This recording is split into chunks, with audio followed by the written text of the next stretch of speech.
Okay, I think we'll get started, everybody. Thank you, everyone, for joining today's webinar session hosted by RedFern Digital. This is Ashwin Pillay, Commercial Manager based out of our Shanghai office. This is the third webinar in our RedFern Digital series. This particular topic for today is Know Your Chinese Consumers, which is a topic that we've had a number of participants from previous webinars request as the next session. In this session, we're going to be focusing on obtaining an understanding of your target market in China, the different demographics that exist across China, different trends in their consumption behavior, what drives them to purchase online, while also touching on some insights around consumption in certain categories across different platforms in terms of social media and e-commerce, and a bit more granular context around the consumer journey for Chinese consumers from a digital perspective. So just a bit of background on RedFern Digital. We're a Shanghai-based full-service digital marketing and e-commerce agency. So we support brands right from their initial entry point into the China market, right through to launch and operational and strategic support in the market. When I say launch, I refer to launching them via e-commerce, supporting them across media to build brand awareness and drive sales on their e-commerce stores. We also support across other facets of their China business, whether that be from production, creative, etc. In terms of categories that we work across, we're quite spread. FMCG is a particularly major category for us, mother and baby, alcohol, B2B, etc. So we work with brands that are looking to target a range of different consumers in the China context, predominantly from a digital perspective. So a bit of context on what we're going to be going through today. We're going to start off with understanding the Chinese consumer segments and different elements that come into play and what we're seeing from a trend perspective in the China market, particularly in a post-COVID environment. We'll then feed on through to the different consumer segments, and we'll finalize the session with a 20-minute Q&A session. So there's quite a lot of content to get through this afternoon before we get to the Q&A. Excuse me, in the meantime, if you do have any questions or queries, please pop them in the chat group. My teammate, Sandra, and I will go through the questions that you have at the end during the Q&A session. For a lot of brands that are coming into China, especially that we deal with as an agency, there's still this understanding and expectation that if I bring my product into the China market, that it's going to go to the top bidder, which is very, very far from the truth.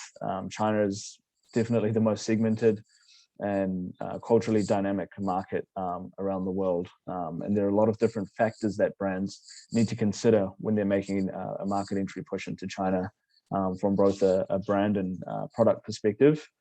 Purchasing behavior varies significantly across China. Demographics in terms of age range, male and female splits on consumption in certain regions, growing interests in particular regions that there may be a variety between Eastern China and Western China for certain categories.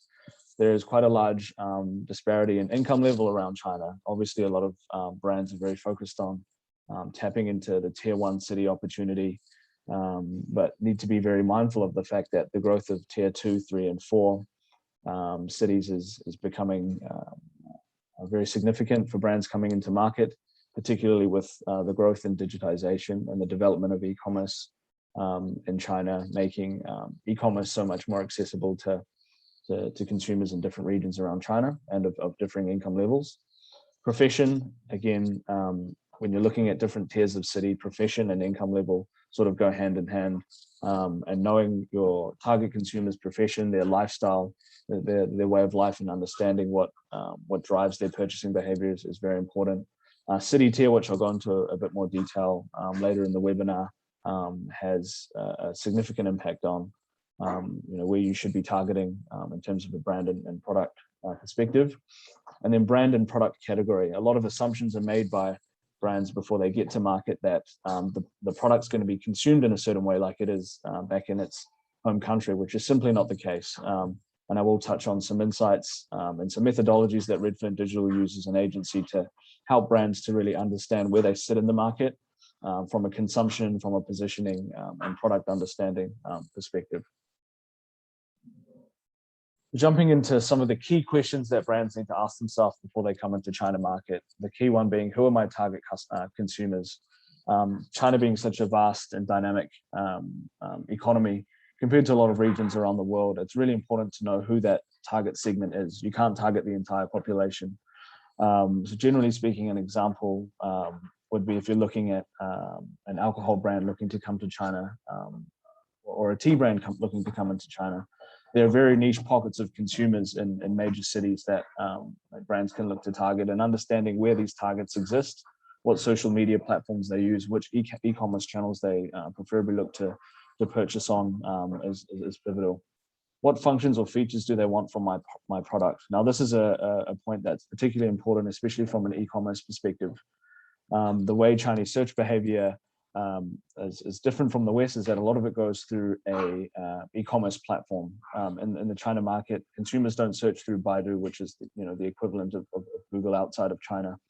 And when you just have to take one look at a Tmall e-commerce landing page to see the level of detail on functionality, USPs, and different product attributes that are highlighted on an e-commerce landing page to get a bit of a gauge on the amount of detail and the requirements that Chinese consumers look for when they're seeking to purchase a new product, whether that be a function in the home country of the product, or a feature of the product in the home country that is particularly popular here, or may not have any relevance at all in market. So it's important to have that consumer understanding of what creates a unique selling point and what your brand and product does. How will my product fit into their daily lives and address their needs? Now, this comes back to product understanding of consumption. An example would be you've got muesli products that have been particularly popular in the China market over the last few years. When muesli first came into market, a lot of consumers were eating the product dry, not consuming it in a way that would be normally consumed outside of China. And since then, products have been adapted by a lot of different brands and market to tailor these different consumption trends among consumers in China. What channels will be used to buy my product? Obviously, in China, you've got your mainstream e-commerce platforms, with the likes of Alibaba and JD.com. But there are a number of different niche vertical platforms that are tailored more towards specific categories in mother and baby, in infant food, in alcohol, etc. So it's important to have an understanding of where your product's going to be sold. How much are consumers willing to spend on my product? Now, this is can be a difficult conversation with brands at times of getting an understanding that Chinese consumers are very price sensitive. There's a lot of competition in the China market, particularly on EC, on FMCG categories. So getting that price point for your product that Chinese consumers are willing to pay for is very important. What packaging or product format is most convenient to consumers? This is particularly important for FMCG. We're seeing a lot of trend towards convenience, individual packaging for certain categories of products, so that consumers can have them on the go, not necessarily have to bulk buy and be fearful that the product's going to go off. Where do they find recommendations about this product? So from a social media perspective, what platforms are they going on to learn about new products? Where can you position and place your product from a media perspective so that consumers are going to know about your product and where to find it and where to ultimately purchase it? What is the current level of awareness among consumers when it comes to my category? Many brands and products that are coming into China for the first time may exist within a category that's heavily developed outside of China, but has little to no existence in China. An example, as I mentioned before, was similar with the muesli category, which has skyrocketed in the last sort of 5 to 6 years in China, but didn't really exist as a category previously. And last point, how much market education is required before consumers are willing to make a purchase? Now, I touch on this a bit further in the webinar, but the touch points before a Chinese consumer makes a purchase and the interactions with a particular brand can be up to 8 different touch points. So it's particularly navigating difficult space to navigate to get that impression and drive that first-time purchase. Testing and validating brand concepts. Now, understanding who your target market is crucial here, as I mentioned. Visual appeal, needs and demands of Chinese consumers are very dynamic across different categories. Therefore, doing product testing and understanding what resonates with your target consumer is very, very important. Certain aesthetics, how USPs are highlighted on the product, how the general branding and visual design of the packaging comes across is particularly important. Take an example where you look on when you look on Xiaohongshu and you see new brands that may be doing product seeding in the market. The packaging of the product and the consumption ritual of the product needs to be very visually appealing. As social media is such an important touch point for consumers to get an understanding of whether they want to purchase this product or not. Also, current brand usage. So obviously, brands and products that have a strong presence outside of China in their home markets and globally certainly do have a benefit and a competitive advantage in China. But in reality, it really comes down to taste and function. And from an FMCG and food and beverage perspective, particularly, taste is a very important factor to be able to tailor accordingly to the China market and your consumers.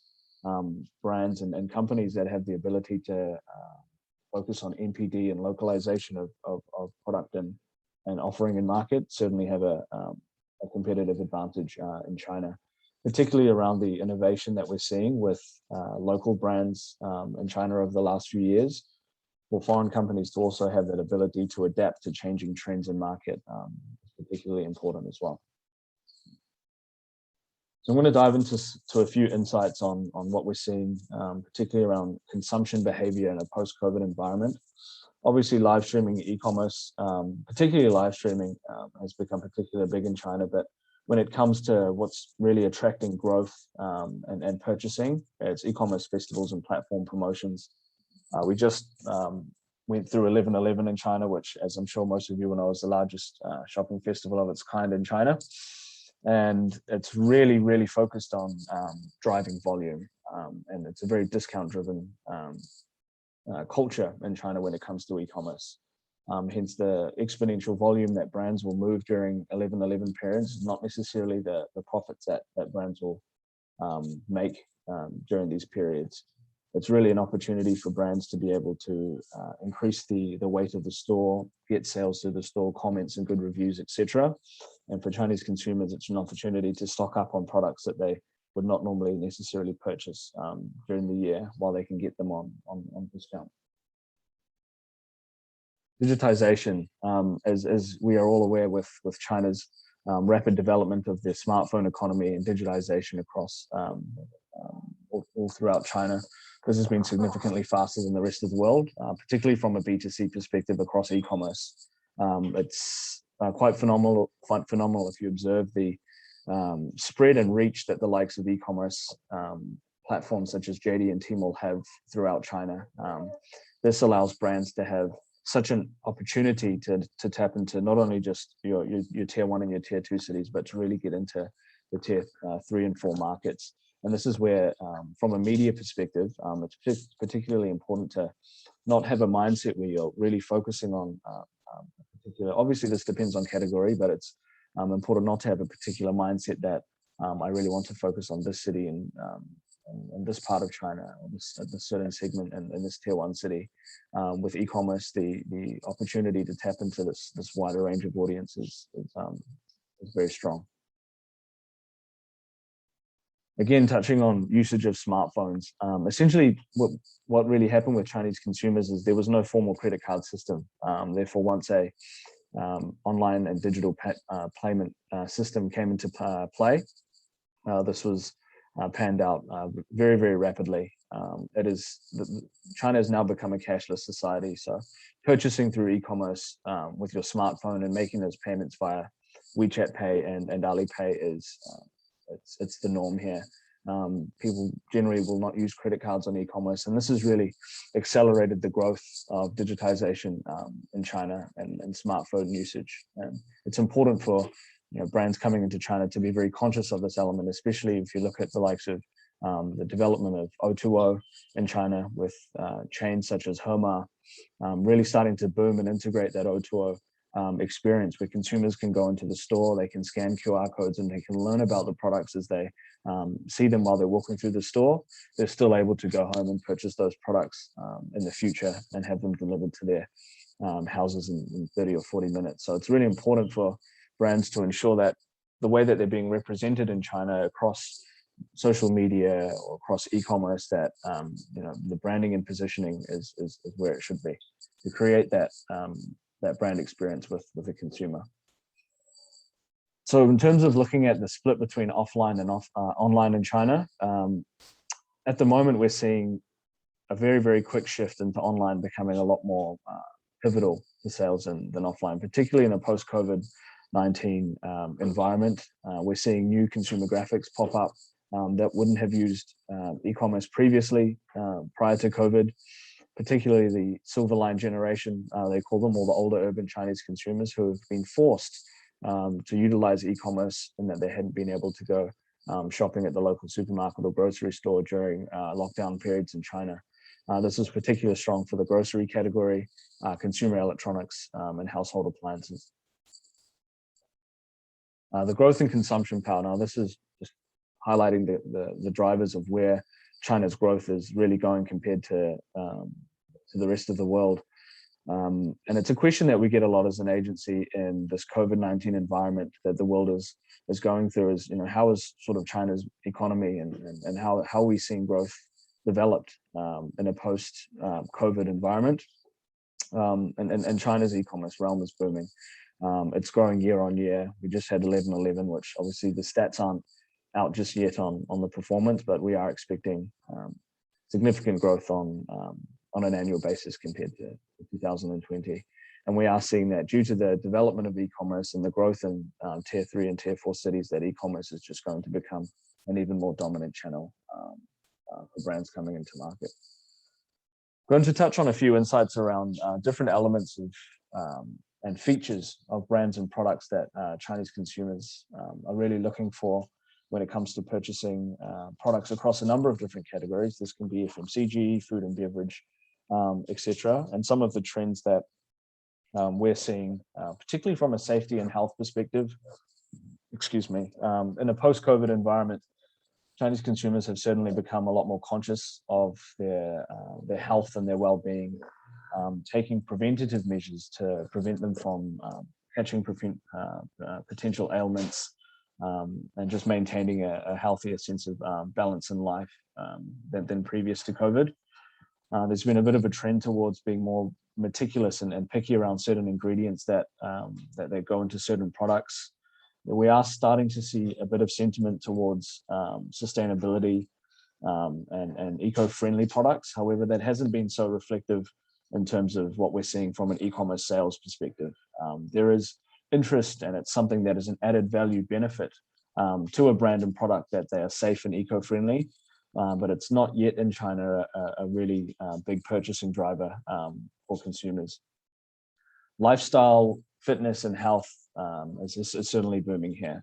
As I mentioned, particularly in post-COVID China, we're seeing healthy, convenient foods, meal replacements, different varieties of healthy snacks that are high in proteins, etc., that are convenient and on the go. See continuous growth online. Some context around what we're seeing from a Chinese consumer perspective from their experience when purchasing online. It is so different to what a consumer would expect outside of China. Customer service on e-commerce is 24 hours. There's an expectation among Chinese consumers to be able to have a one-on-one interaction with a sales representative of the flagship store, to ask questions about the product, to understand when shipping times are likely to have the product arrive with the consumer, what are potential risks of consuming a certain product or using a certain product. So there's a very important role that the customer service plays in the whole consumer journey for Chinese consumers, and ultimately they're almost a direct sales rep to helping convert for the store, and that's something that brands need to be very conscious of. It's not that a Chinese consumer will arrive on your e-commerce store and purchase the product straight away. They're going to inquire with the customer service, ask questions around the product, and that customer service and that personalized experience to that consumer, direct to the consumer, is very important for conversion. I'll touch briefly on the Chinese tier city system, but what we are seeing is the development of new first-tier cities or new tier one, the likes of Suzhou, Nanjing, etc., which are gigantic cities in their own right, and really are offering a huge market for companies and brands that are already developed in your traditional tier one cities, such as Shanghai and Beijing.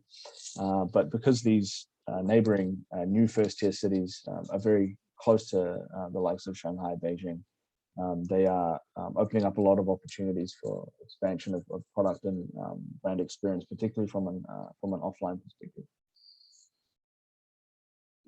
We'll touch on the Chinese consumer journey, and this is generally from a brand perspective what needs to be considered as you're building a presence in the market. Building awareness is a pivotal component of when you initially launch into China, creating noise and buzz around your brand. As an agency, we really focus on our brands, not necessarily investing in own media marketing, but really focusing on paid media, which is using platforms such as Little Red Book, Weibo, Douyin, Kuaishou, etc., and using different KOLs, KOCs, promotional tools, different formats of marketing to help increase word of mouth of the brand on key social media platforms for their categories, and really developing communities around their brand and product offering. This is a pivotal part of creating that awareness on media, and then using e-commerce to drive sales as well.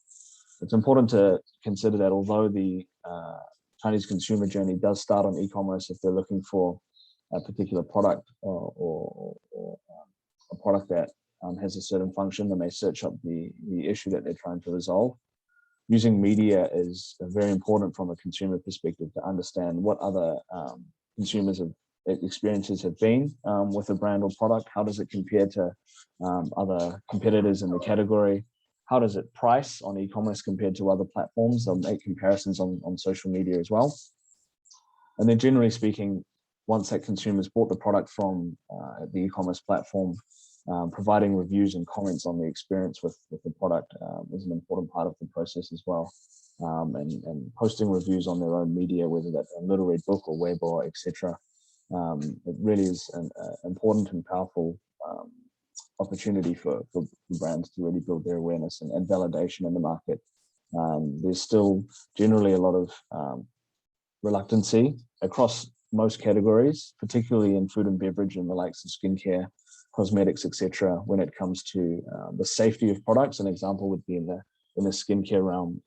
There's a trend of Chinese women having particularly more sensitive skin than non-Chinese. So what we do see is a lot of content and seeding on Little Red Book, where different KOCs and KOLs will hold reviews on different brands and products that are working for their skin. And they may not cause blemishes, or they may be very light to apply, etc. And these are certain traits of products that will be reviewed by prospective customers before they actually go into the store. I've touched on this in regards to the longer purchasing journey for Chinese consumers. As I mentioned, it's around 8 touch points in China, and that can be across e-commerce. It could be on various different social media platforms such as WeChat, Weibo, Douyin, Little Red Book, Baidu, or through the influence of peers. And that's generally what we set as a benchmark as the amount of touch points that are needed before actually making a purchase of a product. So there's a lot of investment that needs to go into the market for brands that ensures that they are spread across as many channels as possible, because platforms in China, from a media perspective, they all serve very different functions and purposes, which we will touch on in some of our following webinars when we dive a little bit more into different platforms in market. So stage 1, building awareness. Now this is something that needs to be done as you launch into China, and leading up to when you launch into China, using key opinion leaders, key opinion consumers, promotional tools, and different ads to build hype and validation around your brand before you launch into market, whether that be from an e-commerce perspective or from an offline perspective. Live streaming is very much conversion focused. It can be challenging to engage with live streamers when you're a new brand coming into market. But it's certainly something that once you've developed a more stronger presence here, that brands can look at evaluating and choosing the product that they're going to purchase. So if you look at the likes of Xiaohongshu, Douyin as well for certain categories, particularly for alcohol, evaluation on social media is crucial. As I mentioned with the likes of Little Red Book being a platform that is heavily UGC focused, it can be likened to Instagram outside of China, though Little Red Book is certainly becoming a bit more commercialized than Instagram these days. It's a very important platform for product information, particularly for female consumers that may be exploring mother and baby products, cosmetics, skincare, etc. It is becoming more prevalent among male consumers, but it's still heavily dominant on the female consumer part. When you're looking at a platform like Douyin for alcohol brands, it's very lifestyle, entertainment focused. So for consumers that may be looking to purchase a new type of whiskey or RTD type product, Douyin is a particularly popular platform to have that first sort of branded and product experience. Yeah. So the purchasing stage for consumers, generally speaking, with the monopoly per se that you have in China with the Alibaba and JD platforms, standalone websites don't really exist here. From a B2B perspective, they do for consumers, and from a B2B partner perspective through the likes of Baidu, but branded products will generally have their own stores on Tmall or JD. And these are very, very competitive environments for brands to operate their stores within. And there's a lot of traffic that exists on these platforms that brands need to be aware of and invest significant paid media budget in to be able to drive traffic to their own store and ensure that weight on the store is consistently going and that they're getting that conversion to purchase from their investment. A lot of Chinese consumers will look across the different e-commerce platforms to get an understanding of the price point of the product that they're looking to buy compared to other competitors in the market. So having that consistency in pricing and understanding of how your brand and product needs to be priced and positioned in the category is very, very important because it's not uncommon before that first time purchase that the consumer will look on JD, they'll look on Tmall, they might look on Pinduoduo, they might look on a Little Red Book store to see where the best value is to purchase the product. So ensuring that purchasing balance is there for your branded store is very important. Post-sale service. So I touched on this lightly earlier. Once the consumer has purchased the product from your Tmall store, an example would be a lot of brand flagship stores will have incentives and different membership programs that are available to consumers that have purchased their products before, whether that be coupons or buy two and get one free. Post-sale services are particularly important for that ongoing retention, particularly from an e-commerce perspective, but also when you look at the likes of media and let's say WeChat, for example, and WeChat mini programs where WeChat has developed into such a CRM type platform for brands and market to create a hub and a community of consumers, that expectation of ongoing promotion and specific discount and offering to your customers is very important to be aware of and to be incentivizing them to repeat purchase.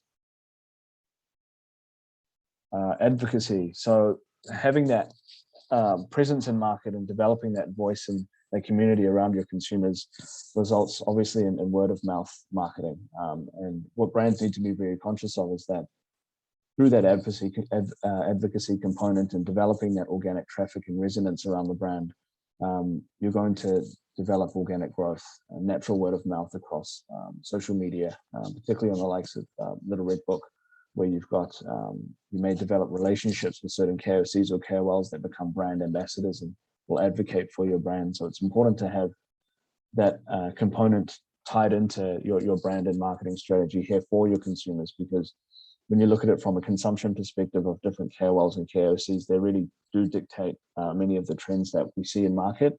So it's very important to be at the forefront of being that voice for your category. And that's done through the KOC and KOL marketing. I'm a wee bit conscious of time here, so I'm going to touch lightly on the Chinese consumer groups. This webinar presentation will be made available after the webinar, and we will have a recording made available as well. So generally what we're seeing in China, this is quite a granular level split between different consumer groups that we're seeing across, particularly across e-commerce. What we've seen in a post-COVID-19 environment is the growth of the urban seniors, and certainly Chinese men and lower tier city youths. The Gen Z consumer segment is certainly the most targeted by most brands coming into market, particularly from an FMCG realm. But the urban senior segment is particularly interesting, as it's a segment of consumers that weren't able to really use e-commerce before COVID-19, but were then obviously forced to use the likes of Tmall, JD, Hema, etc. to do their daily shopping as grocery stores and offline channels were unavailable to them. And this has created certain trends that we're seeing in categories such as nutritional health supplements, food and beverage, skincare, beauty and cosmetics, particularly in electronics and appliances as well, where this demographic is becoming particularly more engaged through e-commerce and social media. I'll skip through some of this because I know that we have about 5 to 10 minutes left. I'm going to move down to the silver lining generation. So urban seniors, when you look at categories such as nutritional health products, particularly for natural remedies and products that have a preventative function for the segment, the consumer may not have a particular ailment at that point in time, but what we have started to see is that through the growth of e-commerce and the ability to purchase products through e-commerce, preventative healthcare and supplements have become particularly more popular. Probiotics, anti-aging type supplements, immunity boosters, etc. Due to the fear that COVID sort of instilled in consumers in China, they've become a lot more conscious on taking the precautions that they need to maintain a healthier balance and lifestyle through taking various different supplements by purchasing them on e-commerce. So if you look at the urban senior expenditure, you'll see that it's really split between apparel, food, supplements, electronics, elderly education. Apparel has had a long-standing position for this consumer segment, but health supplements, particularly in the more premium end of the spectrum, obviously you have your lower tier mass market type supplements that have been brands that have existed in China for some time, but higher quality and higher efficacy type product offerings, we're seeing a lot of growth in, where it's smaller dosage but higher strength, particularly more popular. I'm going to, just conscious of time, skip down to reaching Chinese consumers, because as I'd mentioned, there are so many different elements that come into building your brand presence here across these different consumers, across social commerce, word of mouth marketing, having an omni-channel strategy, customization and personalization, collaboration and building community. Customization and personalization is certainly something that we're seeing brands needing to do more of in China around innovating product offerings for market, customizing and localizing branding and packaging, particularly for China. This is something that consumers are very appreciative of, where there may be certain themes around a product being introduced during Chinese New Year. It could be for Chinese Valentine's Day. And brands that are able to bring that sense of innovation and difference to their product offering, and to be able to adapt to market changes and market demand is particularly important. Social commerce really comes back to platforms such as Little Red Book, WeChat to a certain extent, but creating a community within your own media ecosystem of customers and ongoing brand advocates. Having an omni-channel strategy. This is an example of where a brand may be selling via e-commerce, but may have offline distribution as well, and ensuring that your alignment on strategy with your offline presence and your online presence is really tailored towards the right target consumer. The KOLs and KOCs, for example, that you are using on a Little Red Book perspective will have a lot of alignment with the different offline channels that their followings would visit from an offline retail perspective. So it's really important that these elements of the strategy match. So again, touching on collaborations is something that is important given the timing of the year, particularly around 11/11. Collaborations often are seen between brands and FMCG, skincare, and they're becoming more prevalent across a number of different categories. Chinese consumers, there's definitely a perception towards limited edition, low batch, limited quantity type products. So we're seeing collaborations between the likes of Starbucks and even automotive, skincare brands, plant-based meat brands that are holding these collaborations to piggyback essentially off target audiences that other brands have that align with their own. These can be very powerful channels for new brands coming into market, particularly to benefit from a brand that has the same consumer segment. And we're often seeing collaborations between brand by brand, and then also brands with KOLs to release certain limited release type products to their fan bases. Why should brands care about building community online among Chinese consumers? It all comes down to advocating your brand and creating that relationship with your consumers and having that experience created for them that is unique, creates value, and provides them with ongoing service and ensures that customer retention exists between the brand and the customer. Ensuring that your strategy to engage with your consumer across social media, across e-commerce, the activations that you may be holding as a brand from an offline perspective, whether that be at an offline markets or offline events such as parties if you're in the alcohol category, having that holistic ecosystem to build that community from an online perspective and ultimately drive growth on e-commerce is very important for brands to be conscious of.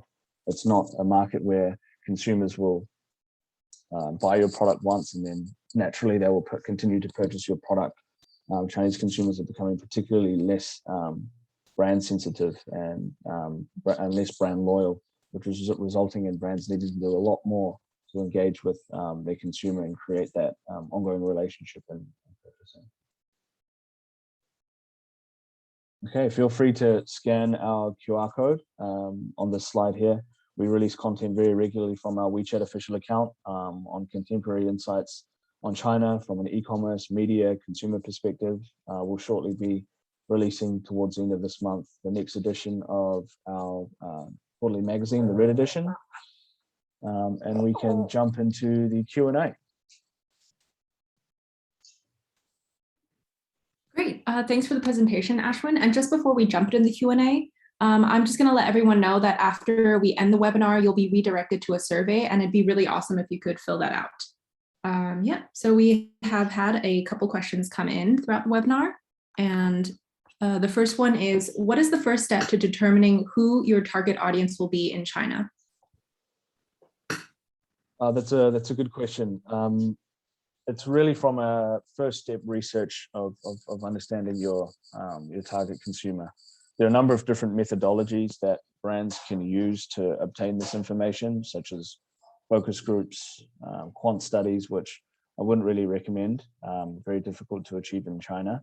But what a brand needs to really consider is doing product testing in market with various different consumer groups to understand which segments resonate most with their brand and product offering, and getting an understanding of the functions, the features, the packaging, the taste, the color, the formats, the design. What level of localization do Chinese consumers think needs to be done to the brand or product before coming into China? These are the sort of fundamental elements that before you come into China, you need to carry out to understand, where your brand and product sits with consumers. Okay, and another question is about whether brands should target higher tier cities or lower tier cities when they first enter China, and just what the difference is between the two.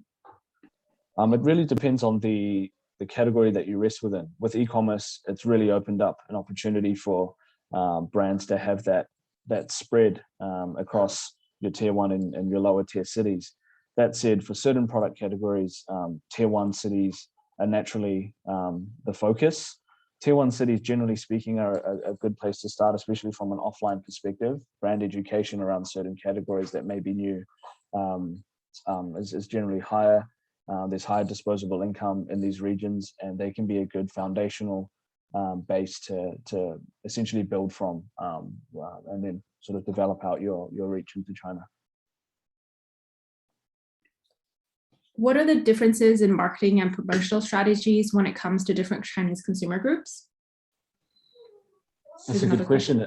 It really does, again, depend on the category, but if you were to look at, for example, a promotion strategy, looking at a mother and baby category, for example, you'd want to be looking at platforms such as Little Red Book, particularly around Little Red Book seeding, working with mother and baby focused KOLs, engaging with nutritionist type brand voices in terms of KOCs and KOLs. If you're looking at alcohol, for example, promotion strategy can be very different, where you're looking at more experiential and entertainment focused content, combining that with a lot of offline activations to help build that community and have that first time consumption experience among your target consumer. So it very much depends on the category that you rest in, because Chinese Chinese media platforms operate in such a different way between one another. Choosing the platforms that are relevant for your category is pivotal to make sure that you're tapping into your target audience through the right channels. And could you expand a little bit on what the currently fastest growing consumer categories in China are right now? Fastest growing consumer categories in China. Well, there are certainly a number. At the moment, what we are seeing, particularly in natural health products, would certainly be a category that is growing. Natural health products that are in the realm of probiotics, preventative type supplements that help to boost your immunity, or they may minimize risk of certain disease later on in life. We are seeing quite a big trend in healthy snacks as well. Pet food, growing particularly quickly over here, especially over the last sort of year or so. Yeah, those would be the key ones. And are there any categories that you would say are more competitive than others in terms of new brands that are coming into market? Yes, I would say that from a sort of competitive benchmark perspective, FMCG categories are very competitive, particularly on e-commerce. E-commerce is becoming very competitive across most categories that are sold on e-commerce, right? So that's the nature of how most categories are now in China. What's really important for brands when they're considering coming to market is what's separating you from your competitors and what makes you your brand and product offering better than the other competitors in your space. And that is done through building your reputation and building that media presence from an out-of-platform perspective to validate, to create brand awareness, to create community, and then validate purchase online. Naturally, on e-commerce in China now, it's very competitive across most. So creating that unique point of difference and advocating why your brand and product offering is better than the others in your category is the key to success. All right, I think that's all the questions for today. If anyone else has any more questions, please do feel free to reach out to us at the end or fill it in the survey that you'll be redirected to once the webinar ends as well. And thank you so much for attending, everybody. And thank you, Ashwin, for presenting. Thank you, everybody.